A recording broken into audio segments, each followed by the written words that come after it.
everybody. Okay, kita hari ni pergi mana? Bukit Bintang. Kita beli kunafa. Okay, kita review, okay? Kunafa dengan apa? Haram makan apa? Kunafa dengan ini apa? Oh no. Oi, ini dia tak ada coklat pun. Oh, ini yang tak ada coklat. Oh, dah cakap ke ada coklat? Ini yang tak ada coklat. Yang Nutella tu. Alah. Ini yang pistachio apa dia? Alah, ni nak yang coklat tu. Coklat bandir. Yang lagi satu, aduh. Lagi satu. Ini Nabusi cheese. Ini apa?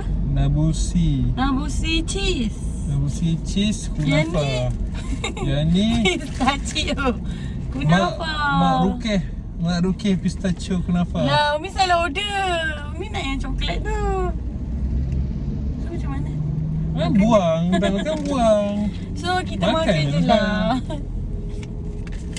Alamak, Alik silap lah. Umi dah nak yang berangan, nak yang coklat dah. Tak apalah, ada rezeki kita bagi lagi. Okey, ini adalah apa? Mak Rukeh Mak Rukeh. Mak Rukeh. Mak Rukeh apa? pistachio kunafa. Mak Rukeh pistachio kunafa. Okey, kita cuba, okey. Saya dah bayangkan tadi coklat Nutella dia. Tunggu, Umi tunggu. Semua. Umi tuang semua ke separuh? Kan lah.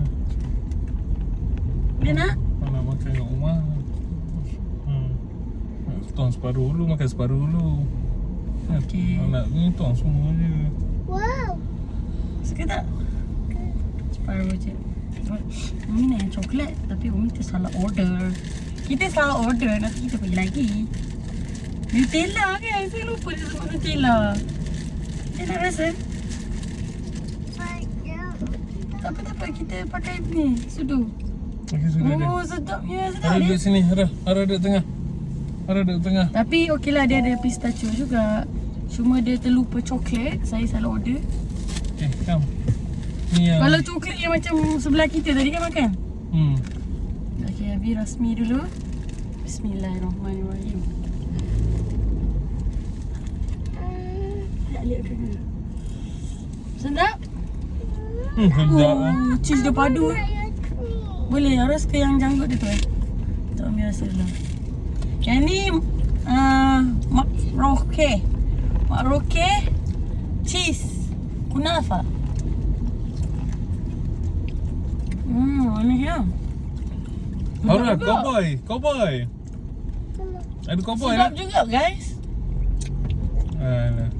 Aura cakap apa? Tu cowboy. Sedap. Alhamdulillah. Good. Sedap. Nanti you all try, okay? Boleh yang besar. Ahli silap jalan. Kita terpaksa lah kena pergi lagi next time. Okay, Bi? Tak, ni boleh matikan record ni tak? Saya lupa nak cakap Nutella lah. Dah boleh habiskan record. Boleh. Habiskan record ni. Tak selesa nak bawa kereta, tak selesa. Bye-bye. Bye-bye. Siap. Bye-bye. Ya, banyak.